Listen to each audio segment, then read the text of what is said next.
Monsieur Tournon. Bonjour Monsieur Lémergie. Allez, j'avais pensé que vous commenceriez par du tennis, eh ben non. Non, parce que j'attendais des Français, des résultats français pour commencer par le tennis. Bon, bien sûr, on parle de tennis, mais il n'y a pas encore de résultats français. Il y en a un qui joue en ce moment, c'est Gilles Simon. Et pour Il n'y a l'instant, pas de français où vous en parlez pas, vous. Vous êtes fâché. non, mais bon, je sais que je vais faire plaisir à certains sur le plateau. On va commencer par le PSG en football. Ah bon? Et certains derrière leur écran aussi. Voilà, avec une victoire où les Parisiens sont quand même fait peur. C'est la Coupe de France, 16e de finale. Dimanche, les Parisiens sont allés battre les Toulousains 1-0 en match de championnat.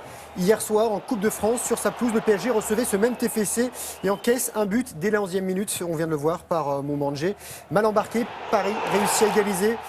Juste avant l'heure de jeu, grâce à une tête de David Luiz et un partout, on se dirige vers les prolongations. Mais Zlatan Ibrahimovic sauve les siens sur un penalty dans les derniers instants. Victoire 2-1. Paris est qualifié pour les huitièmes de finale. Et Bordeaux se qualifie également sur ce même score de 2-1.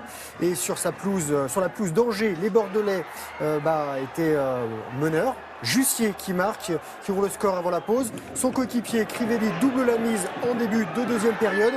Et Ket Koé Fonfone, lui, réduit le score pour les Angevins, mais c'est trop tard. Ces Angevins qui sont éliminés. Élimination également, William, du club breton Rennes, club de Ligue 1, battu 3-1 par Bourg-en-Bresse qui évolue en Ligue 2.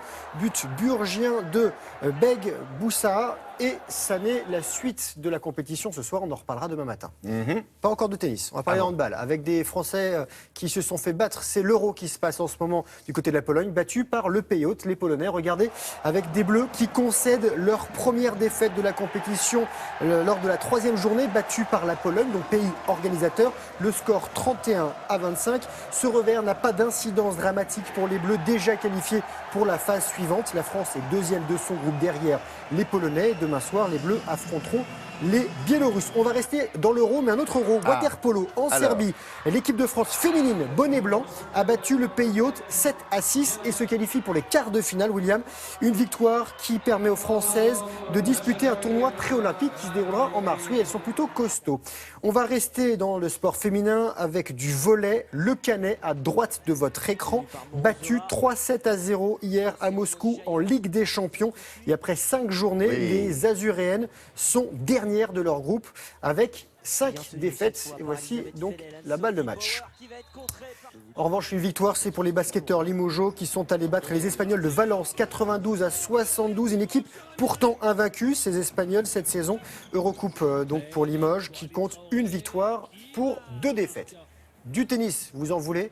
Alors le score en ce moment entre le Russe Donskoy et Gilles Simon, c'est 1-7 partout. Et on a les premiers résultats de la nuit. On va parler de notre amie Serena Williams. Regardez qui, elle, ça va plutôt bien pour elle. Elle n'a pas traîné, 1 heure de jeu pour la numéro 1 mondiale, tenant du titre, l'américaine en quête ici d'un 7e titre. Elle a écrasé la taïwanaise Xie, 90e, 6-1, 6-2.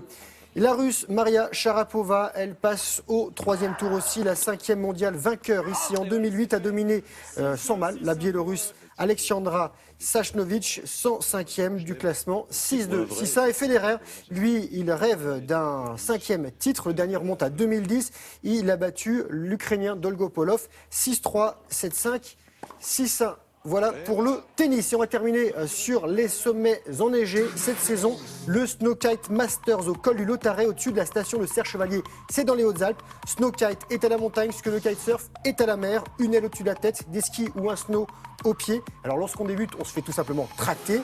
Et pour les meilleurs, c'est du freestyle. C'est ce que vous voyez en ce moment, avec notamment les victoires de Benoît Miquel pour le ski.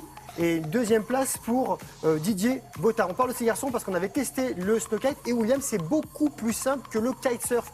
Parce que là, vous êtes directement debout, vous êtes sur la neige, donc derrière un petit peu de vent, vous êtes tracté. Donc il faut tester cet hiver. Et bien sûr, vous faites ça encadré dans des lieux dédiés. On ne fait pas ça n'importe où avec n'importe qui. Oui, parce qu'on ne va pas se prendre un poteau. Non. Mais là, au col du Lautaret, il y a tout ce qu'il faut. C'est très bien. Vous testerez avec moi ou pas? Oui, je vais voir. Ok, on y va. C'est quel jour? Le dimanche. Zut. J'ai poney.